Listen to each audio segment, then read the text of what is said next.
찾기가 쉽지 않은 것이 욕심인 것 같습니다. 여러분 어떻습니까? 여러분은 욕심이 있는 자입니까? 사실은 질문이 좀 잘못됐어요. 욕심이 있는 자냐라고 물으면 없다라고 말할 사람은 아마 거의 없을 겁니다. 근데 다시 질문을 바꾸면 여러분은 어떻습니까? 욕심이 많은 자입니까? 아니면 욕심이 별로 없는 자입니까?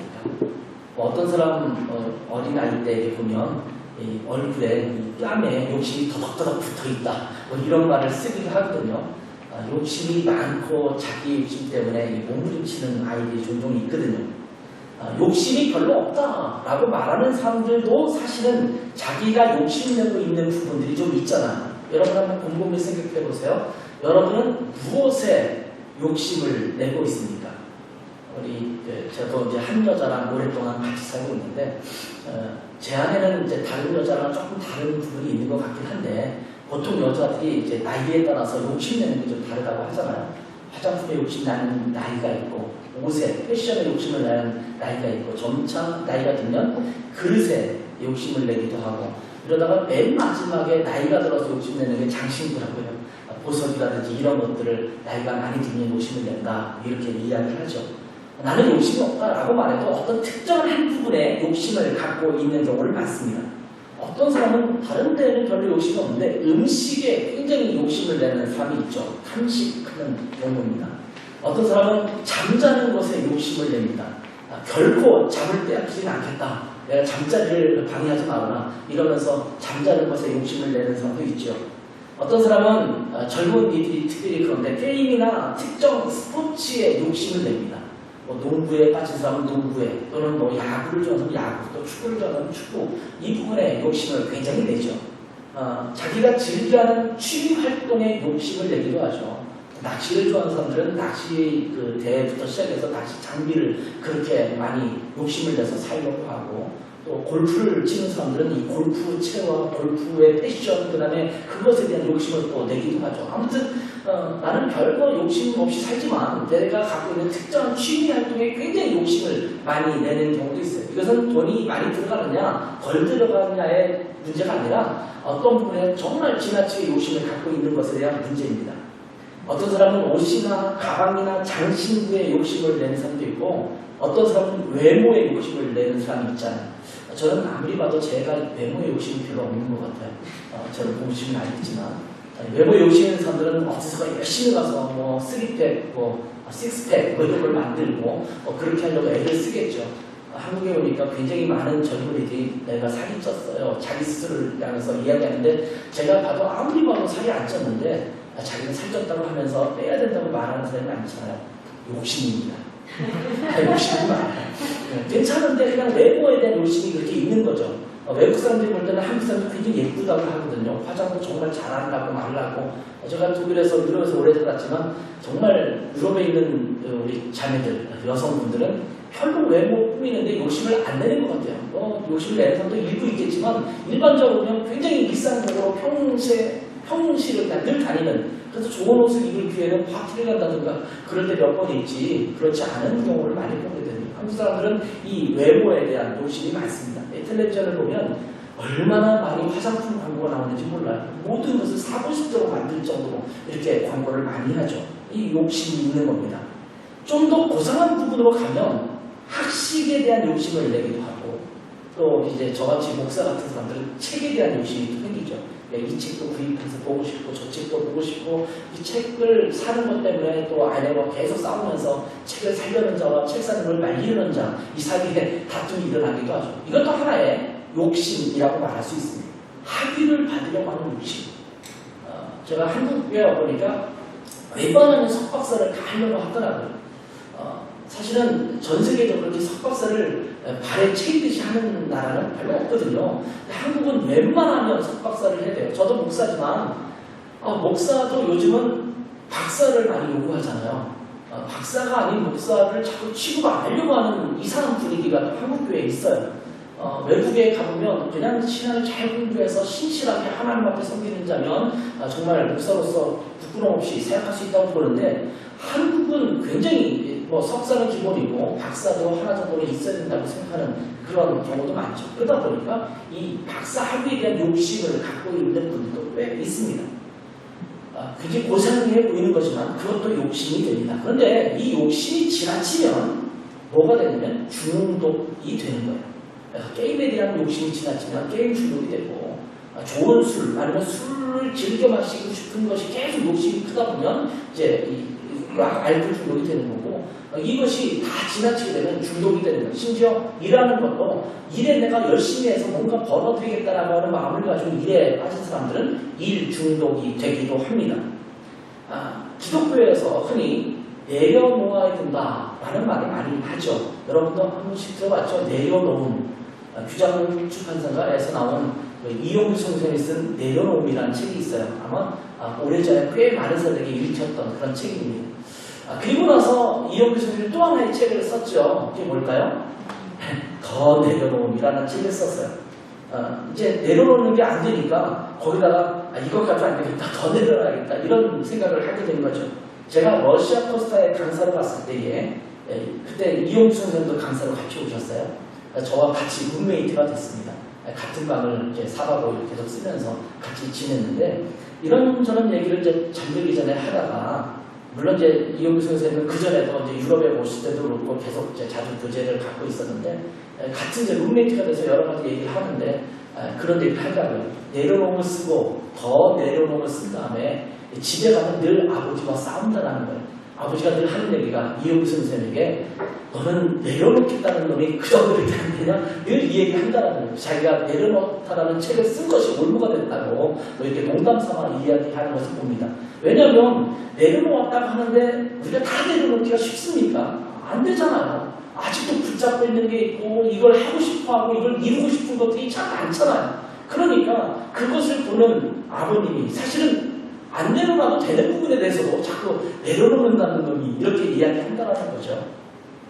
그만큼 욕심을 비우는 것, 이게 얼마나 어려운 일인가를 말씀해주고 있는 겁니다.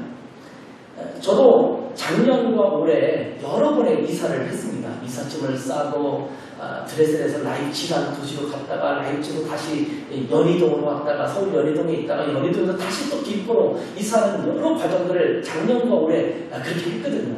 이사할 때마다 늘 고민되는 게 짐 아닙니까? 이렇게 짐이 많은지 꺼내놓으면 짐이 너무너무 많아서 칠 정도입니다. 이사를 하면서 갖고야 되는 마음 중에 하나가 뭐냐면 자꾸 버리는 거예요. 불필요한 것들, 오랫동안 쟁여놓았지만 한 번도 꺼내보지 않았던 것들은 과감하게 버리는 일을 하게 되는 것이 있을 때 이사를 깔끔하게 하는 그런 것을 보게 됩니다. 저는 목사지만 책을 버리는 것을 많이 했어요. 이번에는 거의 제가 갖고 있는 책의 대부분을 교회에 그냥 도서실 만들어 놓고 독일에 그냥 놓고 제가 왔어요. 그럼에도 불구하고 저희 집 아버님은 알겠지만 아직도 책이 적지는 않거든요. 그렇게 많이 비워도 책이 여전히 많아요. 근데 이것을 늘 버리는 연습을 해요. 지금도 이 책들을 그냥 버리지 아깝고 어떻게 하면 하나씩 없애버릴까 이런 생각을 하게 돼요. 신발도 버리고 옷도 버리고 정말 아까워서 언젠가는 있겠지라고 생각했던 옷들이 있잖아요. 거의 10중 8구 그것은 못 입습니다. 버리시는 게 좋습니다. 당근마켓에 파시든지 이런 광고가 되나요? 아무튼 파시든지 아니면 다른 사람에게 필요한 사람이 나눠주든지 그렇게 하는 게 훨씬 나을 것 같습니다. 저는 신박한 정리라는 텔레비전 프로그램을 가끔씩 봐요. 늘 챙겨보는 건 아니지만 어쩌다 시간이 되면 그걸 보게 되거든요. 보면서 참 좋은 프로그램이라는 생각을 하게 됩니다. 그 프로그램은 사실 버리는 연습을 시키는 프로그램이더라고요. 집을 정리하려면 버려야 돼요. 한국 사람들의 집에 가보면 정말 여기저기 뚝뚝뚝 쌓아놓은, 근데 그 쌓아놓은 걸 보면 그 밑에 있는 거는 정말 뭐가 있는지도 모르면서 평생 쌓아놨다가 결국 내가 죽는 날이 되면 어디론가 없어질 물건들이 너무나 많거든요. 제가 젊었을 때 저희가 결혼하면 저희 때는 이부자리를 해서 이렇게 신혼살림으로 가져가지 않습니까? 그러면 이제 보통 부모님께도 시부모님께도 그렇고 이렇게 이불 한 채를 곱게 틀어서 새롭게 장만해드려요. 근데 저희 아버님 어머님도 형이 결혼할 때마다 이 이불 한 채씩 다 해왔어요. 그 당시에는 침대를 썼던 때가 아니니까 다 해왔는데 그 이불들이 쌓여서 제가 결혼할 때까지 계속 쌓이는 거예요. 안 덮으시고 안 까세요. 우리가 그렇게 아끼다가 제가 설교 시간에는 말은 죄송합니다만 그러다가 아끼다 꽁내는 거죠. 그냥 버리는 거예요. 안 써보고 버리는 거예요. 그래서 제가 늘 어머니 아버님에게 그냥 쓰세요. 계속 쓰세요. 써서 버리는 게 낫지. 그냥 안 쓰다가 깨끗하게 있다가 버리는 건 아무런 의미가 없다. 이런 얘기를 하거든요. 근데 저는 물건이 오면 새 것부터 써버려요. 새 거일 때 써야지. 낡은 다음에 쓰는 데는 아무런 의미가 없잖아. 그러니까 빨리 뜯어서 빨리 쓰는 게 어쩌면 더 나은 것일 수도 있거든요. 근데 우리는 아끼고 욕심을 부리다 보니까 그렇게 갖고 꺼낼 엄두조차도 내지 못하는 것들을 쟁여두고 있는 것이 너무나 많다는 거예요. 오늘 본문을 보면 욕심으로 나타나는 것들에 대해서 말씀해주고 있습니다. 25절 보면 욕심이 많은 자는 다툼을 일으키나 여호와를 의지하는 자는 풍족하게 된다. 이렇게 말씀하고 있습니다. 욕심이 많은 자는 다툼을 일으켜요. 왜냐하면 내가 뭔가 이득을 얻고 내가 더 챙기려다 보니까 다툼이 일어날 수밖에 없는 것입니다. 장례식이 치러지고 나면 그 형제들이 그렇게 싸운다고 하죠. 장례식으로 말미암아 나타나는 것들이라든지 유산이라든지 이런 것 때문에 형제들이 많이 다투게 돼요. 양보하고 나는 그냥 없어도 된다. 이렇게 말하면 정말 한가지일 것인데 그렇지 못하고 전부 그걸 자기가 조금 더 가져가려고 하는 마음 때문에 다툼이 일어나는 것입니다. 모든 것을 하나님께 맡기고 하나님께서 주시는 대로 살고자 하는 마음을 갖고 있는다면 오히려 하나님께서 풍족함을 주실 줄 믿습니다. 이게 성경의 진리입니다. 내가 욕심을 가지고 더 갖고자 하면 다툼이 일어나고 아픔과 갈등이 일어나지만 여호와를 의지하면 더 풍족하게 될 것이다 라고 성경은 말씀하고 있습니다. 여러분, 욕심을 버려야 지혜로워집니다. 우리가 지혜롭지 못한 이유, 인생을 미련하게 사는 이유 중에 하나가 있다면 욕심 때문입니다. 욕심은요, 정말 봐야 할 것들을 못 보게 만듭니다. 제가 어떤 물건을 하나 사러 가잖아요. 그리고 어떤 특정한 물건에 욕심을 갖기 시작하면 사실은 더 필요한 물건이 옆에 있어도 그 물건을 보지 못해요. 내가 이걸 사겠다라는 욕심 때문에 거기에 집착해서 사실은 더 좋은 것을 알지 못하는 경우가 있거든요. 정말 중요한 것을 보지 못하게 만드는 요소, 그것이 바로 욕심입니다. 그런데 욕심을 버리면 더 넓게 또는 더 멀리 또 더 깊이 볼 수 있게 되는 지혜가 생기는 것입니다. 욕심 때문에 일을 망칠 때가 얼마나 많습니까? 욕심은 사람을 어리석게 만들기 때문입니다. 오늘 본문에서는 욕심으로 말미암은 어떤 그 나쁜 예들을 실제 예를 들어서 설명하고 있습니다. 19절을 보세요. 19절 보면 자기의 토지를 경작하는 자는 먹을 것이 많으려니와 방탕을 따르는 자는 궁핍함이 많다. 이렇게 말합니다. 왜 방탕을 따를까요? 쾌락에 대한 욕심이 있거든요. 내가 즐기고자 하는 욕심이 있거든요. 내가 일하는 것보다 일하는 것에 대한 욕심이 있는 사람들은 더 일을 하겠죠. 근데 그것보다 내가 더 즐거워하고자 하는 욕심들이 있어요. 20절 보면 속히 부하고자 하는 것에 대한 또 얘기를 하고 있죠. 20절에 보면 속히 부하는 자에 대한 이야기를 해주고 있습니다. 이런 사람들은 형벌을 면치 못한다. 왜냐하면 욕심을 부려서 어떻게든 수단과 방법을 가리지 않고 뭔가 이득을 취하려고 하니까 속히 구하려고 하니까 그런 문제가 발생하는 겁니다. 21절에는 이런 말씀이 있어요. 한 조각 떡으로 말미암아 사람이 범법하는 것, 사람의 낯을 보아주는 것, 이 이야기를 하고 있거든요. 한 조각 뭔가를 더 이득을 얻기 위해서 죄를 짓는 거예요. 법을 어기는 거예요. 좀 시간을 기다리면 될 건데 편법을 써서 뭔가 속히 이루려고 하는 것 때문에 죄 짓는 경우가 참 많잖아요. 22절에 보면 재물을 얻기에만 급한 사람에 대한 얘기가 하고 있죠. 왜 그렇게 할까요? 결국 그것도 욕심 때문입니다. 좀 내 재물이 금방 내 안에 들어오지 않더라도 내가 좀 참고 기다리면 되거든요. 굴곡이 있는 인생 속에서 밑으로 좀 내려가는 데가 있으면 참고 기다려야 되는데 이것을 못 견디고 빨리 뭔가 탈출하려다 보니까 결국 또 편법이 나오는 겁니다. 24절 보면 부모의 것을 도둑질하는 것에 대한 얘기도 해주고 있습니다. 사실은 이 부모의 것을 도둑질한다는 것은 유산과도 좀 관련되어 있어요. 부모의 유산을 빨리 내가 챙겨서 내 이득을 보려고 하는 것들이 있거든요. 27절에 보면 가난한 자의 어려움을 못 보는 척하는 것. 이것도 역시 욕심입니다. 내가 좀 아껴서 도와주고 함께 섬기면 같이 상생, 같이 살 수 있는데 내가 아끼고 어려운 사람을 못 본 척 하다 보니까 결국 내 욕심 때문에 사회를, 공동체를 어렵게 만드는 것입니다. 이 모든 것이 다 욕심을 버리지 못해서 나타나는 그런 모습입니다. 이렇게 욕심을 내면 지금 당장은 뭔가를 더 얻어서 풍족해지는 것처럼 보이지만 그 결과는 오히려 궁핍과 허탈과 죄악입니다. 요즘 공직자들을 대상으로 해서 공직자 후보가 된 사람을 대상으로 해서 청문회 같은 것들을 많이 하잖아요. 근데 그분들의 어떤 비리 같은 것들이 많이 드러날 때가 있는데 그 비리가 다 뭘까요? 욕심 때문에 나타나는. 그러니까 자꾸 편법을 쓰는 거예요. 어떻게든 재산을 불리려고 하고 어떻게든 빨리 가보려고 하고 빨리 출세시키려고 하고 이런 일들이 다 일어나다 보니까 결국 그 안에서 편법이 일어나고 또한 불법이 일어나는 현장이 되는 겁니다. 그래서 그 사람들이 잘 성장하는 것 같고 승승장구하는 것 같이 보이지만 결국은 어느 순간 그것이 다 드러나면 결국 감옥행이 될 수밖에 없는 경우를 보게 되는 거예요. 여러분, 욕심이 있는 사람은 지혜롭지 못하기 때문에 어리석은 판단을 하게 됩니다. 뭔가를 판단할 때도 바르지 못한 판단을 하게 됩니다. 21절을 한번 보십시오. 사람의 낯을 보아주는 것은 좋지 못하다. 이렇게 말씀하고 있습니다. 사람의 낯을 보아준다는 것은 내가 저 사람을 아는데 그러니까 저 사람이 좀 잘못했지만 내가 잘못 안 한 것처럼 봐주자 라고 하는 재판상의 문제일 수도 있거든요. 옳고 그름을 분명하게 따지는 것이 아니라 사람의 낯을 가지고 봐주고 또 용서해주고 넘어가는 것은 다 개인의 욕심 때문입니다.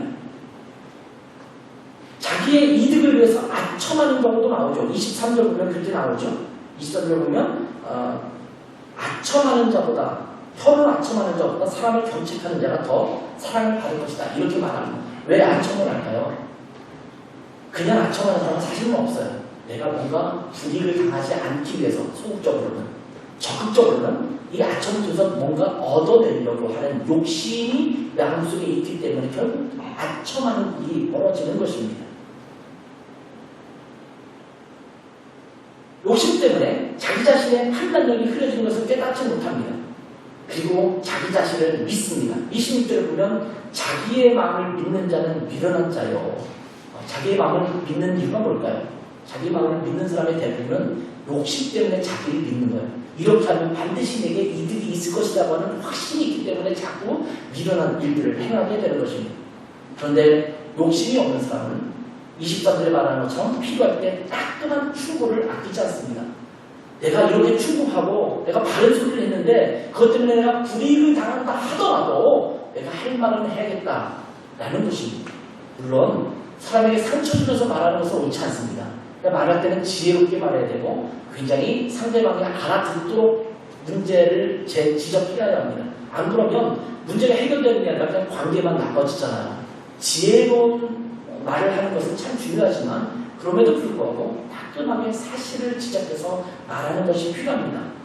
그리고 자기의 마음을 믿기보다는 하나님을 의지해야 된다고 25절, 26절에 또 말하고 있는 것입니다.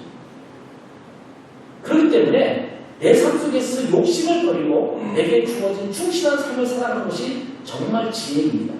19절을 다시 한번 보면 자기의 토지를 경작하는 자는 먹을 것이 많겠다 이렇게 말씀하고 있습니다.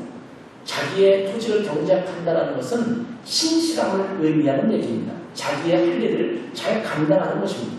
내게 주어진 것에 성실하지 않고 꾸는 꿈, 이것은 요행이고 망상입니다. 내게 주어진 삶을 성실하지 않으면서 뭔가 바라는 것을 혹시 여러분은 갖고 있지 않습니까? 그런 사람들이 많이 로또를 사기도 하고 어딘가 투자해서 일확천금을 노리기도 하게 되죠. 내게 주어진 삶 속에서 열심히 일해서 뭔가를 얻으려고 하는 것이 우리 가운데 있어야 되거든요. 근데 한국은 워낙 부동산 투기라든지 주식이라든지 이런 것을 통해서 내가 열심히 노력하지 않아도 물론 그 일을 하는 사람들은 내가 발품 팔아가면서 열심히 주식 시세를 보고 또 부동산 시세를 보고 열심히 다니면서 그렇게 했다라고 말씀을 할 수 있을지 모르겠지만 사실은 내 노동력을 제거하지 않고 얻는 이득이 더 많거든요. 그런 것들을 가지고 살아가자고 하는 것들은 사실은 유행이고 망상일 수 있다는 겁니다. 그래서 20절은 이렇게 말합니다. 충성된 자는 복이 많고 속히 구하고자 하는 자는 형벌을 면하지 못하리라. 충성되다라는 것은 신실하다 하는 겁니다. 내게 주어진 것을 신실하게 꾸준히 잘 감당하는 것이 필요하다는 겁니다. 근데 여기 보면 그와 반대되는 자가 어떤 자들이에요?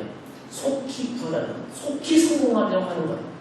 그렇게 의도를 가지고 살아가는 사람은 결국은 형벌을 면하지 못할 것이다 라고 말씀하고 있는 겁니다.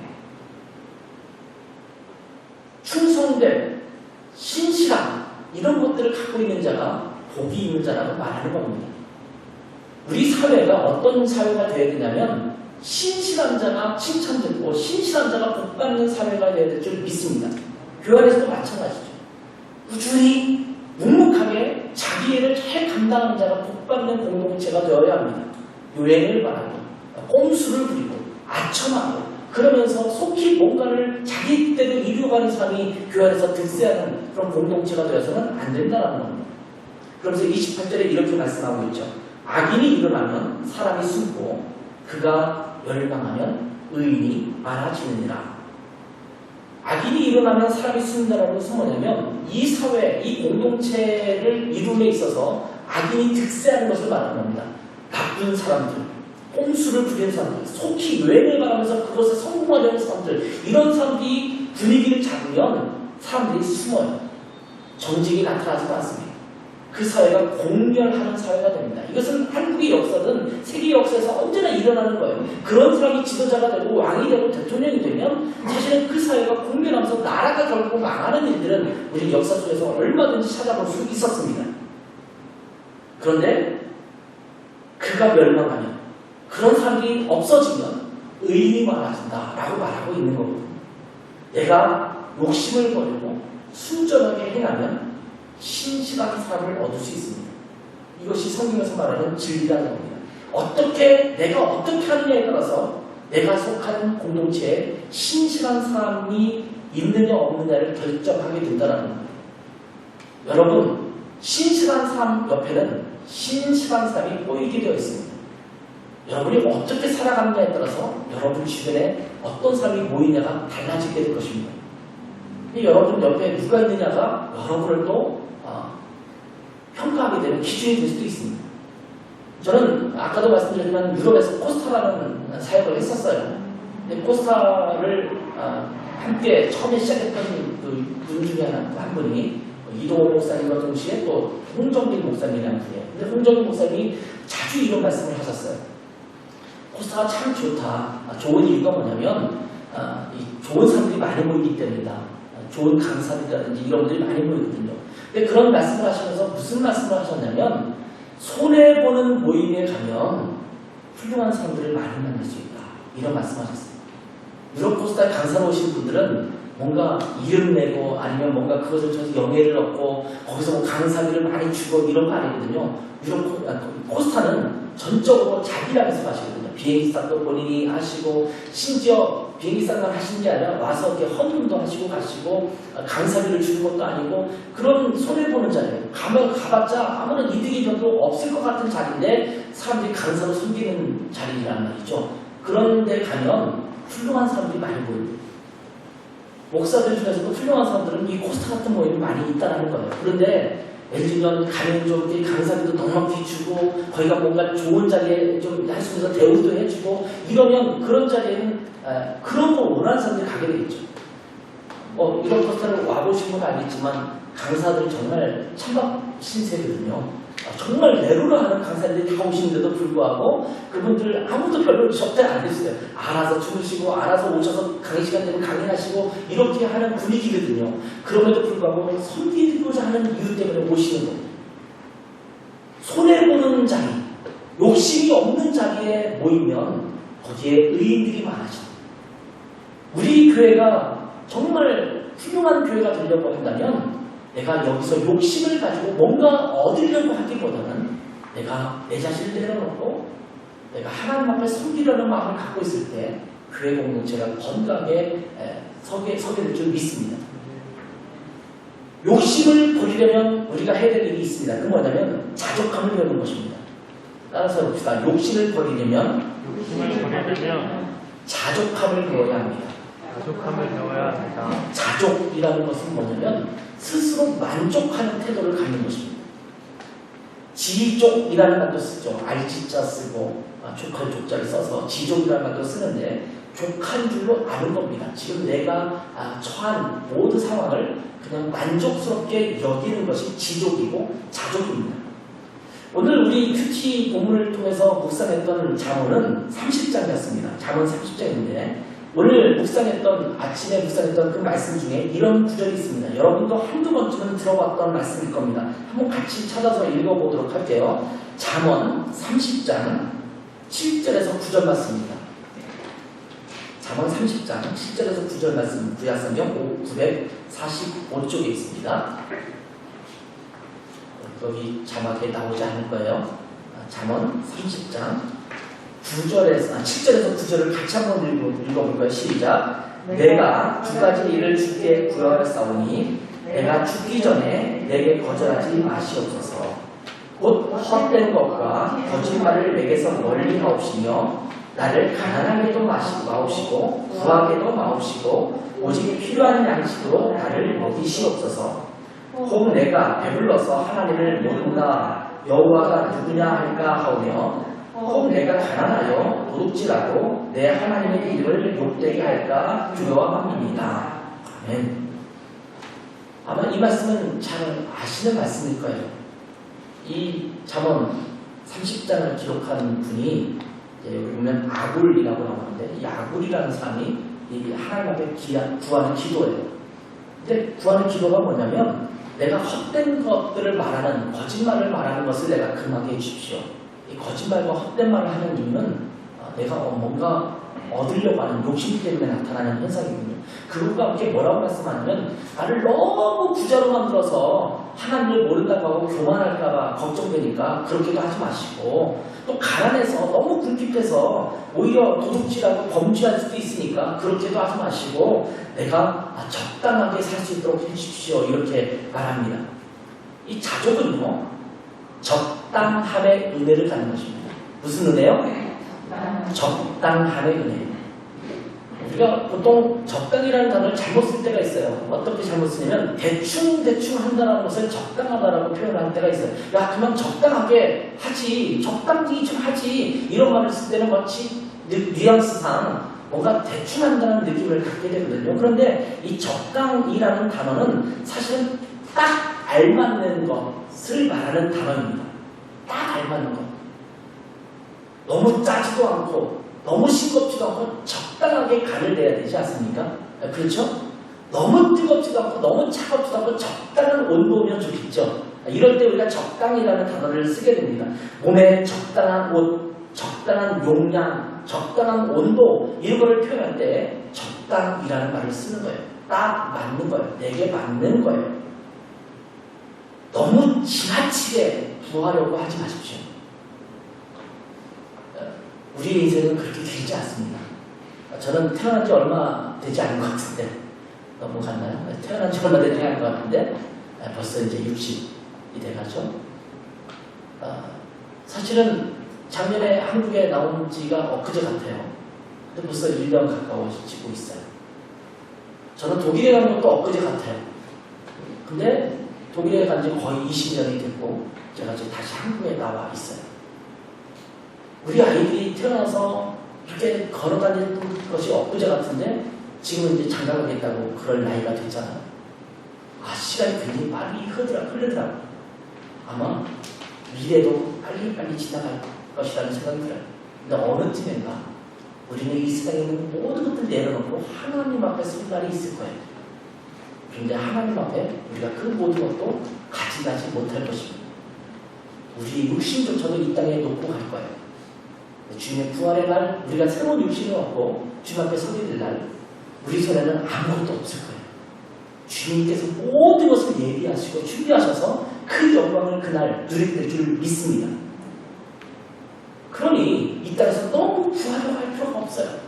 적당하게 살아가는 거예요. 그리고 넘치면 흘려보내야 합니다. 굳이 내게 물질을 조금만 주세요. 너무 많이 주셨어요. 그러지 마세요. 주지 마세요. 이렇게 기도할 필요는 없어요. 여러분 내게 물질을 많이 주세요. 이렇게 기도해도 됩니다. 근데 그것은 내게 쟁견으로운 욕심이 아니라 하나님 내게 주시면 내가 흘려가게 하겠습니다. 다른 사람을 위해서 사용하겠습니다. 필요한 곳에 제가 쓰겠습니다. 이런 마음을 가지고 하나님 앞에 기도할 필요가 있습니다. 내게 재능도 요만큼만 주세요. 너무 많은 재능 주셨잖아요. 그럴 필요 없어요. 재능을 많이 주셨으면 그 재능이 흘러가도록 해야 되는 거예요. 받아서 내게 적당한 것 이상은 흘려보내는 연습을 여러분 꾸준히 하셔야 합니다. 그래야지 세상을 지혜롭게 살게 되는 것입니다. 괴물이 되지 않고 이 땅에서 하나님이 기뻐하시는 삶을 살게 될 줄 믿습니다. 목회하면서도 욕심을 부리게 될 때가 있습니다. 하나님께서 주신 비전과 또 목표가 아니라 내 욕심에 의해서 목회를 하게 되는 경우도 있는데 그렇게 되면 건강한 공동체가 세워지지 않습니다. 나는 이러이러한 교회를 세워가야겠다. 건물도 이렇게 되고 성도들은 몇 명이 모여야 되고 이런 시스템과 저런 모습을 갖춰야겠다라는 욕심을 가지고 목회를 하게 되면 본질을 잃어버리고 그 욕심에 매여서 살게 되거든요. 그러면 지혜가 없어지는 거예요. 정말 하나님이 하게 하실 것들을 보지 못하고 욕심에 매여서 엉뚱한 것을 하다가 목회를 마치게 될 것입니다. 살아가면서 경제적으로나 육신적으로나 좀 더 안정적인 삶을 살아가겠다는 욕심을 부리기가 참 쉽습니다. 좀 더 안정된 직장, 더 좋은 직업, 그리고 더 넓은 집, 더 좋은 차, 더 괜찮은 옷과 외모, 더 풍부한 경제적 상황, 이런 것들에 대한 욕심이 우리 모두에게 있잖아요. 그런데 그런 것들을 끊임없이 욕심을 부리다 보면 이 땅을 떠날 때까지 우리는 어리석음에 헤매다가 이 땅을 떠나게 될 줄 믿습니다. 이것을 내려놓아요. 하나님 이것으로 만족합니다. 이 정도도 충분합니다. 이렇게 생각해야 돼요. 물론 비교해서 안정감을 얻을 필요는 없어요. 그런데 여러분 생각해 보십시오. 전후 한국 전쟁 이후에 우리나라 얼마나 힘들게 살았습니까? 그때와 지금하고 비교해보면 이거는 천지가 개벽한 시절을 우리는 살고 있지 않습니까? 근데 우리는 상대적 빈곤을 더 많이 누리고 있잖아요. 여러분 독일과 유럽에 가서 한번 살아보십시오. 한국에서 누리는 것보다 훨씬 더 불편하게 살아갑니다. 선진국인데 결코 한국보다 편하지 않습니다. 여기는 한국 오니까 전부 자동화가 된 것도 많고 저희 집은 이제 새로 지어진 와 같은지 몰라도 앞에서 비밀번호 누르고 딱 들어가면 그냥 엘리베이터가 내려와 있어요. 누르는 순간 저절로 그냥 1층으로 내려오는 거예요. 얼마나 편해. 안 놀라시네. 한국은 그렇더라고요. 저희는 그런 거 없이 살았거든요. 독일에서 엘리베이터 없는 건물도 많고 그렇잖아요. 비밀번호 눌러서 들어가는 거를 보면 외국에는 이 부잣집이나 일부 그렇지 대부분은 안 그렇거든요. 다 쇠 열쇠를 몇 개씩 들고 다니면서 방마다 또 열고 이 주머니에다 이 열쇠를 넣고 다녀야 되거든요. 한국이 열쇠 없이 살아가는 게 난 신기해요. 열쇠를 넣는 요만한 지갑들 갖고 다니잖아요. 유럽에서는. 제가 그거 안 갖고 다니는 게 참 신기해요. 제 스스로가. 얼마나 편리합니다. 그런데 마음의 불편함은 한국이 더 많더라고요. 독일 사람들은 그렇게 살면서도 그냥 편안하게 즐기고 살아요.